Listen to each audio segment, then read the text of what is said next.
Xo'sh, Instagram, YouTube, Telegramdagilar, do'sti dushmanlar, ko'ringlar. Sizlarga hozir 3 ta shifrni, mana shunday qalinlikka 3 ta shifrni sindirib ko'rsataman. Kichkina ob'yomli. Hurmat qiladiganman, tanigan, bilganlar negativ yozmaydi, like bosadi, fikrini bildiradi.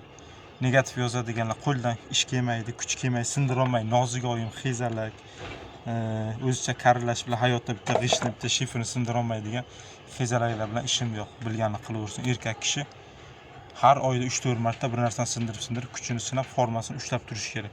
Qisqa qilib aytganda, ko'ringlar. Mana bitta, ikkita, 3 ta. Diqqatdan ko'ringlar.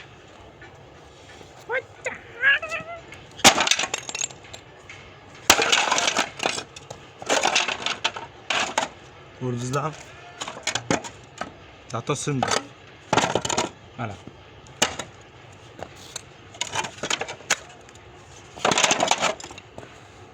Ikkita zarbada bo'lsam sindirdim-da. O'zing sindir, qas sindir bilasan.